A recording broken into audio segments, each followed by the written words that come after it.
안녕하십니까, 유정권사입니다. 2021년도 새해가 밝았습니다. 매일 그날이 그날 같은 날을 살게 하지 않으시고 또 새로운 마음으로 새롭게 출발하게 이렇게 새해를 허락해 주신 건 너무 감사한 일인 것 같아요. 내비게이션 대문 그림도 바뀌었죠. 저희가 21년도 새해를 맞이하면서 조금 새로운 분위기로 시작하려고 대문 사진도 바꿨고요. 그 내비게이션 그 1시간의 강의 형식도 조금 바꿨어요. 지난번에 말씀드린 대로 그 하루에 그 한 장씩 그 진도를 나가면서 그날의 말씀에서 우리가 묵상해야 할 그 주제를 조금 생각해 보게끔 그 묵상 포인트를 짚고 넘어가는 그런 형식으로 진행을 하려고 합니다.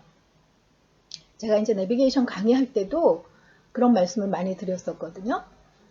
우리가 내비게이션 이 과정, 성경 공부를 통해서 성경 말씀을 공부하는 것은 우리가 지식적으로 그 성경을 이해하는 것도 굉장히 중요하지만 결국은 그날 주시는 그 하나님의 말씀을 통해서 우리의 그 삶에 적용하는 그것을 위해서 그렇게 하려고 해도 성경이 도대체 무슨 말씀인지 모르면 이게 적용하는 것도 쉽지 않기 때문에 그것을 돕기 위해서 우리가 성경 공부를 한다라고 많이 말씀을 드렸거든요. 그래서 이제는 그 묵상 포인트를 조금 짚어가면서 그 우리가 말씀을 이렇게 공부하면서 하나님께서 우리에게 좀 전하고자 하는 메시지가 무엇인지 어떤 그 포인트를 가지고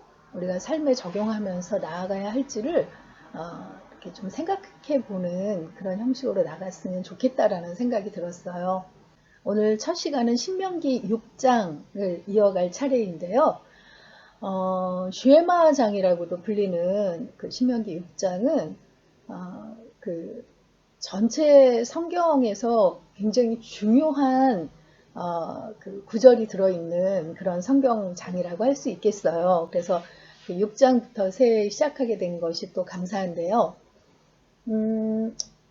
신명기가 3편의 설교라고 했잖아요. 그래서 1장부터 4장까지 첫 번째 설교를 통해서 모세가 1세대들이 어떻게 출애굽을 해왔는지를 회고하면서 그들이 불순종 때문에 가나안 땅에 들어가지 못하게 된 것을 얘기하고 2, 3세대들은 그렇게 살지 말고 하나님의 말씀, 주님이 주신 율법을 따라 삶으로 하나님이 주신 그 복을 누리며 살아라 하는 그런 주제로 첫 번째 설교를 했다고 했어요. 그리고 두 번째 설교가 이제 5장부터 시작이 되는데 그럼 그 하나님이 주신 규례, 율법은 어떤 것이냐에 대해서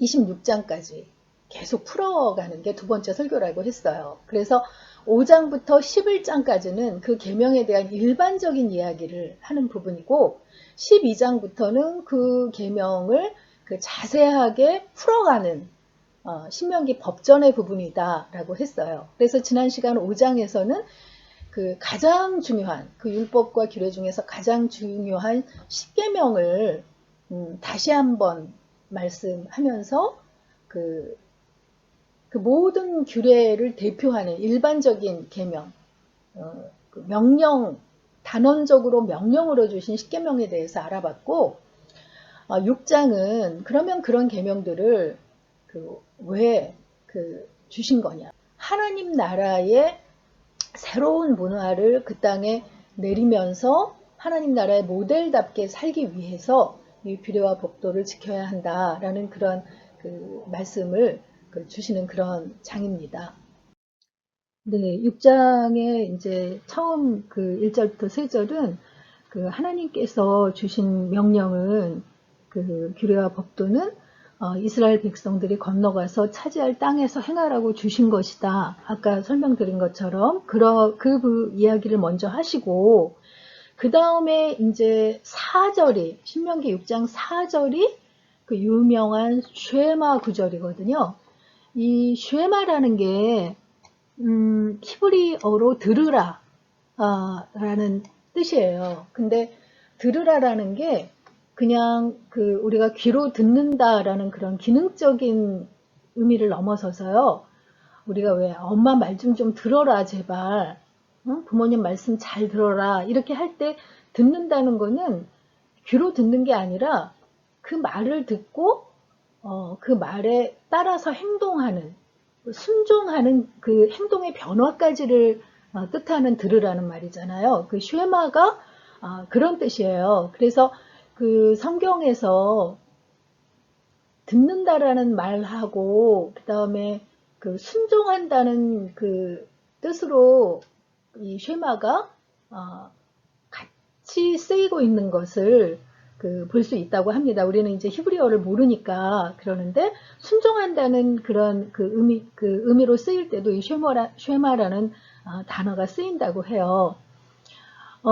우리는 이제 그 순서가 이스라엘아 들으라 이렇게 되어 있지만, 히브리어는 그 동사가 먼저 앞으로 온다고 하거든요. 그래서 그 쉐마 이스라엘 이렇게 되는 거죠. 그래서 여기 보면 그 원어로 여기 기록이 된 거를 보면 쉐마 이스라엘 하고 아도니아 엘로헤누 아도니아 에하드라고 되어 있는데 이게 저는 이렇게 발음이 좋지 않게 그냥 읽었지만 이 흐 발음이 되게 이 히브리어에서는 어렵다고 하더라고요. 근데 이 뜻을 보면 아도나이가 이제 여호와는 이런 그런 뜻이고 엘로헤누 하면 누가 임마누엘 할 때 우리라는 뜻이잖아요. 그러니까 엘이 이제 하나님이란 뜻이고 그래서 여호와는 우리의 하나님이요.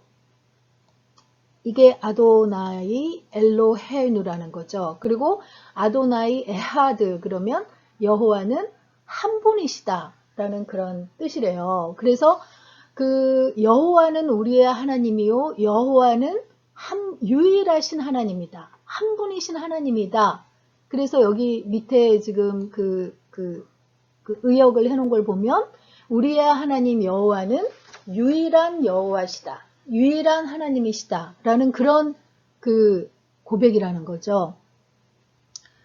이 6장 4절이 사실은 모세오경에서도 가장 중요한 구절로 꼽히고 어떤 이제 학자들은 신학 이걸 연구할 때 구약 전체에서 이 구절을 가장 중요한 구약 전체의 요지이다.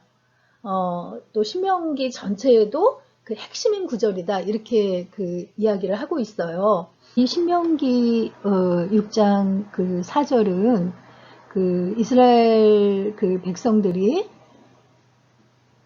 아이가 태어날 때 제일 먼저 가르치는 말이라고 해요.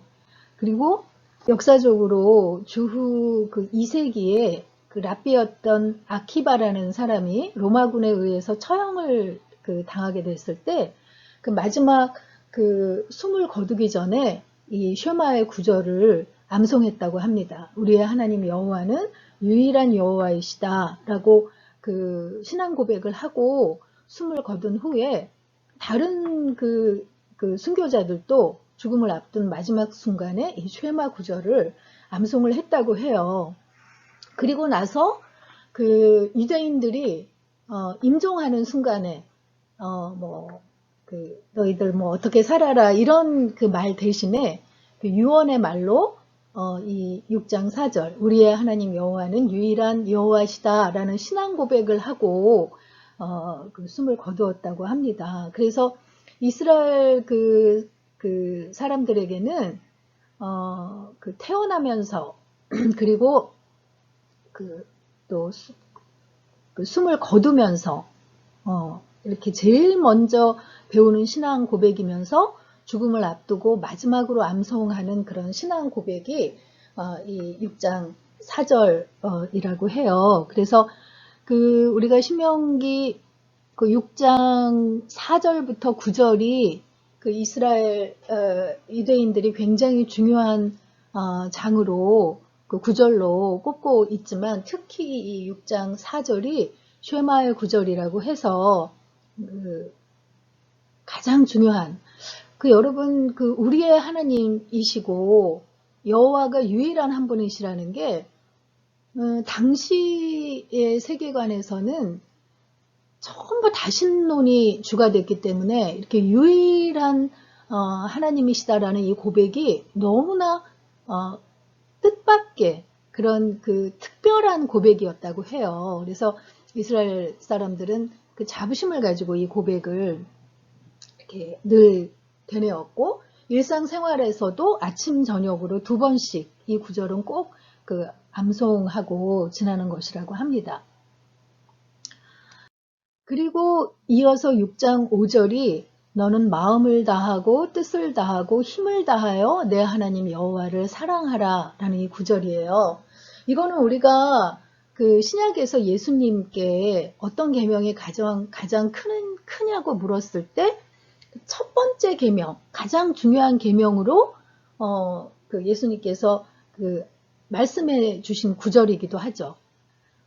마음을 다하고 뜻을 다하고 힘을 다하여 내 하나님 여호와를 사랑하라. 사실 하나님이 주신 율법과 규례가 이 구약에서 모세오경에서 준 규례들이 613가지라고 하거든요. 근데 그것을 다 지킨다는 것은 사실은 불가능한 이야기죠. 내 부모를 공경하라 하나만 우리가 봐도 그것을 제대로 지킨다는 것이 그 계명 앞에 나는 이 계명 정말 잘 지키고 있어 라고 이야기할 사람이 누가 있겠어요.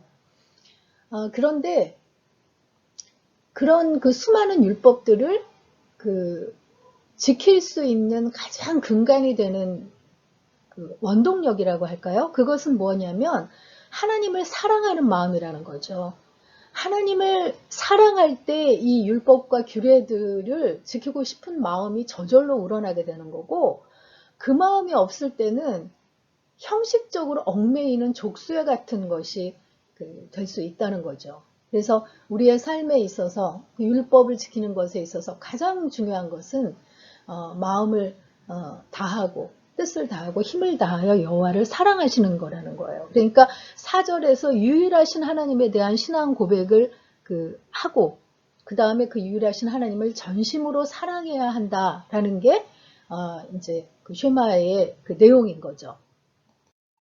그리고 이어서 6절부터 9절까지는 하나님을 사랑한다는 것이 곧 말씀, 하나님이 주신 율법을 사랑하는 거라는 거예요. 그러니까 하나님의 속성과 성품과 모든 것을 담아서 우리에게 주신 것이 그의 율법인데 그 율법, 말씀을 사랑하는 것으로 하나님을 사랑하는 것이 표현될 수 있다는 거예요. 그래서 그 말씀을 사랑하는 구체적인 방법을 알려주고 계세요. 그래서 먼저 너에게 명하는 말씀을 마음에 새기라 라고 이야기하고 있고 그 다음에 내 자녀에게 부지런히 가르치라 라고 명령하고 계세요. 나만 새기고 지키는 것이 문제가 아니라 그것이 세대를 넘어서 이어 내려갈 수 있도록 자녀에게도 부지런히 가르치라는 거예요. 그래서 집에 앉았을 때든지 길을 갈 때든지 누워있을 때든지 일어날 때든지 이 말씀을 강론하라 가르치라 라고 되어 있는데 이것은 앉을 때나 누울 때나 뭐 길을 갈 때나 언제든지 말씀을 가르치라 라는 뜻도 있겠지만요. 우리가 이런 앉는다든가 길을 간다든가 일어날 때라는 거는 우리의 모든 삶의 그런 일상생활 속에서 일어나는 행동들이잖아요. 이런 행동들이 이어질 때 하나님의 말씀을 강론하라는 거예요. 그러니까 이거를 오늘날 우리가 조금 적용을 해보자면 우리가 왜 이제 아이들이 그 어렸을 때, 아유, 참, 너무 그 예쁘고 사랑스러울 때, 아, 우리 딸 누구 딸? 이러면서 아빠 딸, 엄마 딸 이러고 물어보잖아요. 그런데 그런 그 표현보다 아, 하나님이 우리 딸을 얼마나 이렇게 그 사랑스럽게 그 귀엽게 만들어 주셨는지 너무 감사하다. 이제 그런 식으로 표현한다는 거죠. 그러니까 그 매사에 우리가 일상생활 속에서 일어나는 모든 그 일들을 아이들이 너무 기뻐하고 어, 그 즐거움을 느낄 때 이 기쁨을 누릴 수 있도록 허락하신 하나님께 감사하는 그 표현을 어, 이렇게 하는 것. 그리고 또 너무 이렇게 주눅 들어 있고 기가 죽어 있을 때 늘 옆에서 함께 하시면서 결국 그 길을 선하게 이끄실 하나님에 대한 그 이야기로 이렇게 이끌어갈 수 있는 그런 그 일상생활 속에서 늘 하나님을 의식하고 이렇게 그 대화를 하는 것을로 이렇게 적용할 수 있지 않을까 하는 그런 생각을 해봐요. 어떤 프로그램에서 젊은 그 연예인이 멋있는 그런 그 풍경이 펼쳐지는 장소에 갔을 때 이건 대본에 없는 거라고 생각해요. 하나님이 이렇게 멋진 그 자연도 만드셨다는 거야? 하면서 스스로 감탄하는 그 한마디가 쓱 지나가더라고요.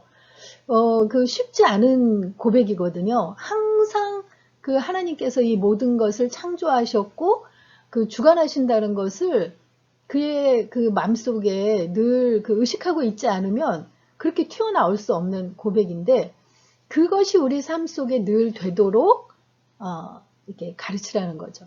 근데 사실은 저는 이 가르치라는 그 말이 굉장히 부담스러운 말이라고 생각이 돼요. 제가 이제 저도 우리 자녀들을 위해서 기도할 때 우리의 자녀들이 나보다 더 하나님을 사랑하는 삶을 살게 해달라고 더 하나님을 기뻐하며 예배하는 자의 삶이 되게 해달라고 기도하는데요. 그 기도를 하다 보면 왜 그런 말 있잖아요. 아이들은 가르치는 대로 자라지 않고 본대로 자란다 라는 그 말씀이 늘 같이 떠오르면서 하나님 제가 더 우리 자녀들 앞에 정말 하나님을 사랑하고 하나님의 임재를 기뻐하는 그런 존재로 살아가게 해주세요. 제가 먼저 온전히 그 기쁨을 누리는 자로 살 때 우리 자녀들이 그런 삶을 살게 될 거라고 생각하는데 하나님 저에게 그 힘을 주세요 라는 그런 기도로 꼭 그 연결이 되더라고요. 그래서 그렇게 가르치겠다는 마음으로 우리가 먼저 본이 돼서 그런 삶을 그 살라는 그런 말씀으로 주신 구절이라고 생각이 됩니다. 그러면서 또 구체적인 그 실천 방안으로 너는 그 말씀을 손목에 매어서 기호를 삼고 내 미간에 붙여서 표를 삼으라. 그리고 내 집 문설주와 바깥문에 기록하라. 라고 구체적으로 그러니까 모든 항상 그때 옷깃에 술을 다는 것처럼 어떤 그 상황에서도 하나님의 말씀을 기억날 수 있는 어떤 그런 행동들을 하라고 그렇게 말씀을 하고 있어요. 그래서 유대인들은 이 말씀을 정말 곧이곧대로 정말 실천하고 있는 것을 볼 수 있죠.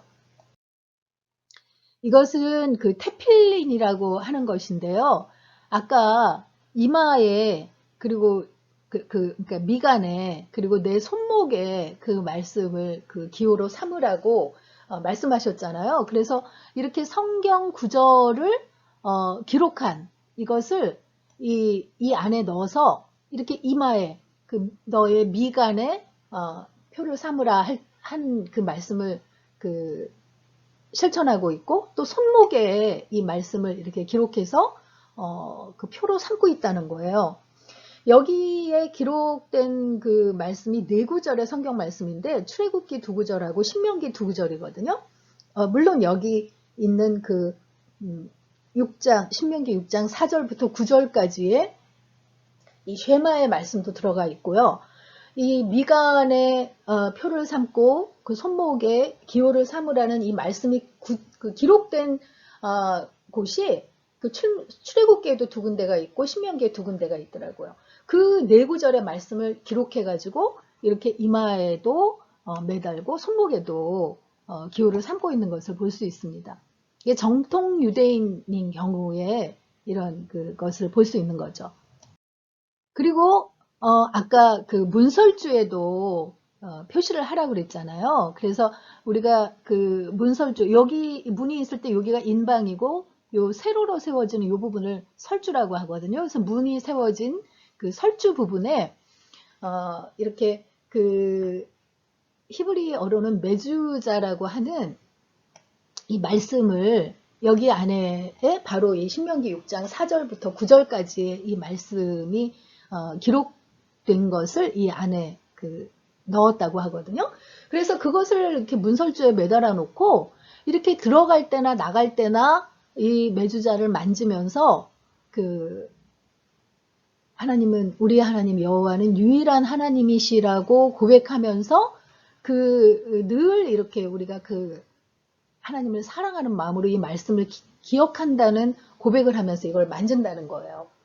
여기는 지금 이렇게 똑바로 되어 있지만 이 매주자도 뭐 몇 도로 세워야 한다, 몇 도로 세워야 한다 분쟁이 많다가 이렇게 15도 정도로 세우는 것을 이제 통일을 했다고 해요. 그래서 유대인들이 드나드는 호텔 같은 데 보면 호텔 입구에도 자기 방 입구에도 이렇게 매주자를 붙여놓고 오며 가며 만지는 그런 것을 볼 수 있다고 합니다. 이렇게 그 말씀을 그대로 따르려고 하는 그 열정은 정말 우리가 따라가기 힘들 정도로 대단한 것 같아요. 그렇게 강조하시면서 그 하나님의 말씀을 이렇게 사랑하는 자들이, 사랑하면 그 말씀을 듣고 이제 순종하는 자들이 되는 거잖아요. 그런 자들이 가나안 땅에 들어가면 어떤 복을 누리게 될지를 그 다음에 이어서 말씀해 주고 계세요. 그래서 조상들에게 약속하신 대로 그 땅을, 가나안 땅, 요단강 서편의 땅을 지금 말씀하는 거죠. 그 맹세하신 땅으로 너를 들어가게 할 것이다. 라는 그런 복에 대해서 말씀하고 계시고 그 땅에 들어가서 내가 건축하지 않은 크고 아름다운 성읍을 얻게 하실 것이다. 그리고 너가 채우지 아니한 그 아름다운 물건이 가득한 집을 얻게 하실 거고 너가 파지 않은 우물도 차지하게 하실 것이고 그리고 너가 심지 않은 그 포도원과 감람나무도 차지하게 하실 것이다. 그리고 내게 배불리 먹게 하실 것이다. 라고 그 말씀을 사랑하는 자들이 누리게 될 복에 대해서 얘기하고 있어요. 우리도 지금 신약시대에 그 구원에 대한 것은 믿음으로 우리가 얻는다고 하잖아요. 예수 그리스도를 믿음으로 우리가 천국 백성이 되는 구원을 얻게 되는데 이 땅에서 누리게 되는 복은 그 하나님의 말씀을 듣고 행할 때 그 축복은 더 이렇게 풍성하게 누릴 수 있다는 것이 일반적으로 우리가 이야기하고 있는 것이잖아요. 그래서 그 말씀을 사랑하고 지킬 때 지금 가나안을 앞두고 있는 이스라엘 백성들에게 필요한 것들을 다 허락해 주겠다고 하신 것처럼 우리도 우리가 하나님을 사랑하고 그 때문에 그 말씀에 순종하고 살 때 우리에게 필요한 모든 것을 채워주시겠다는 그런 약속의 말씀으로 이 부분을 읽을 수 있겠죠. 그런데 그 땅에 들어가서 복을 받아 누릴 때 지켜야 할 것들에 대해서도 알려주고 계세요. 너희가 애굽에서 종살이 하던 집에서 이끌어 주신 그 하나님을 잊지 않도록 주의하라 라고 말씀하고 계시고 그 하나님을 경외하고 그를 섬기며 그의 이름으로만 맹세하라. 다른 이름으로 맹세하지 말라는 거예요. 그리고 어떤 다른 백성이 섬기는 어떤 신도 따라가서는 안 된다. 왜냐하면 하나님은 질투하는 하나님이고 그 우상 숭배를 가장 싫어하시기 때문에 그 땅 위에서 멸하실 것이기 때문이다 라고 말씀하는 거죠. 그러니까 우리도 모든 그 삶 속에서 하나님을 인정하고 그를 늘 의식하면서 다른 것을 하나님보다 앞세우지 않는 삶을 살으라는 말씀으로 해석하면 될 것 같아요. 그리고 또 그 이스라엘이 지켜야 할 것이 하나님을 시험하지 말고 그의 말씀을 지키고 그리고 하나님이 보시기에 정직하고 선량한 일을 하면 그 땅에 들어갈 뿐 아니라 그 땅의 모든 대적을 하나님께서 쫓아내시고 조상들에게 맹세하신 아름다운 그 땅을 차지할 것이라고 다시 한번 말씀을 해주십니다.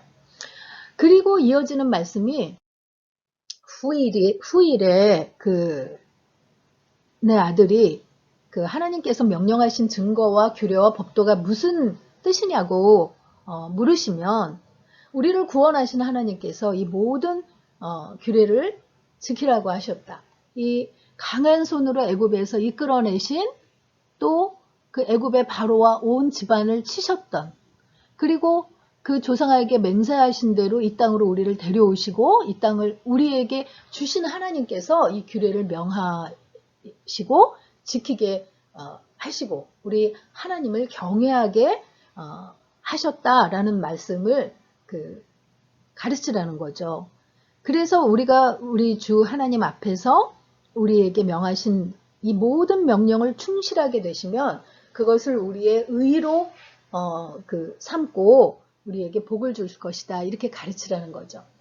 이 구약시대에는 이 규례와 율법을 지키면 구원을 받고 복을 받는다. 이 구원과 복의 개념이 같이 이렇게 있었던 시대잖아요. 그런데 사실은 이 율법이 아무리 사람이 노력하고 노력해도 지켜지기 힘든 것이기 때문에 예수 그리스도의 은혜로만 이 우리의 의를 삼으시고 우리에게 또 그런 구원의 복과 이 말씀을 지키는 대로 복을 주시는 그런 새로운 축복의 시대가 열린 것을 정말 감사하지 않을 수가 없습니다. 이렇게 우리가 6장 쉐마의 장 구약 전체에서 가장 중요한 구절이 있는 우리의 여호와는 우리의 하나님이시고 유일하신 하나님이시다라는 이 고백이 들어있는 6장을 우리가 이렇게 쭉 이렇게 훑어봤는데요. 이 장의 묵상 포인트를 뭐로 잡을까라는 생각을 하면서 우리가 삶 속에서 얼마나 평소에 하나님을 의식하는 대화를 하면서 사는지 이 부분을 한번 묵상 포인트로 잡았으면 좋겠어요.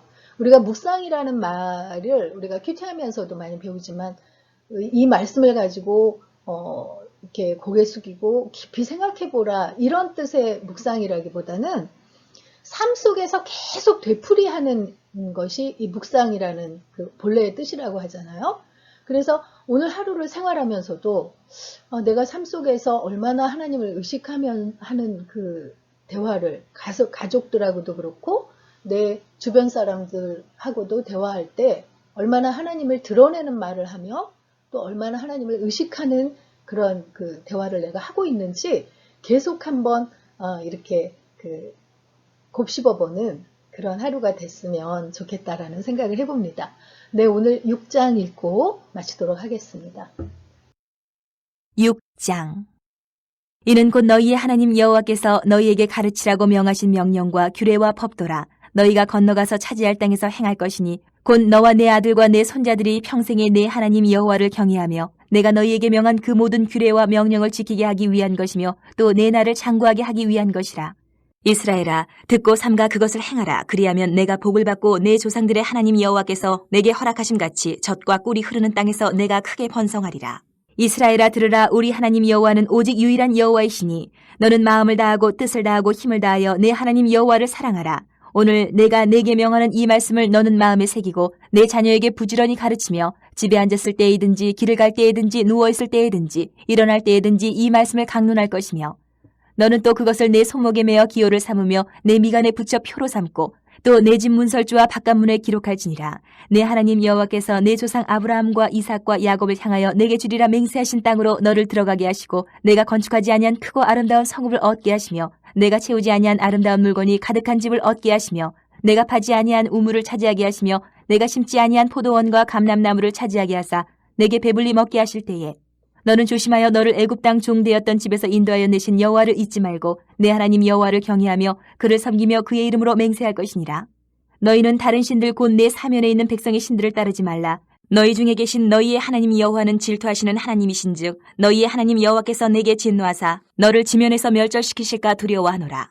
너희가 맞사에서 시험한 것 같이 너희의 하나님 여호와를 시험하지 말고 너희의 하나님 여호와께서 너희에게 명하신 명령과 증거와 규례를 삼가 지키며 여호와께서 보시기에 정직하고 선량한 일을 행하라. 그리하면 내가 복을 받고 그 땅에 들어가서 여호와께서 모든 대적을 내 앞에서 쫓아내시겠다고 내 조상들에게 맹세하신 아름다운 땅을 차지하리니 여호와의 말씀과 같으니라. 후일에 내 아들이 내게 묻기를 우리 하나님 여호와께서 명령하신 증거와 규례와 법도가 무슨 뜻이냐 하거든 너는 내 아들에게 이르기를 우리가 옛적에 애굽에서 바로의 종이 되었더니 여호와께서 권능의 손으로 우리를 애굽에서 인도하여 내셨나니 곧 여호와께서 우리의 목전에서 크고 두려운 이적과 기사를 애굽과 바로와 그의 온 집에서 베푸시고 우리 조상들에게 맹세하신 땅을 우리에게 주어 들어가게 하시려고 우리를 거기서 인도하여 내시고 여호와께서 우리에게 이 모든 규례를 지키라 명령하셨으니 이는 우리가 우리 하나님 여호와를 경외하여 항상 복을 누리게 하기 위하심이며 또 여호와께서 우리를 오늘과 같이 살게 하려 하심이라. 우리가 그 명령하신 대로 이 모든 명령을 우리 하나님 여호와 앞에서 삼가 지키면 그것이 곧 우리의 의로움이니라 할지니라.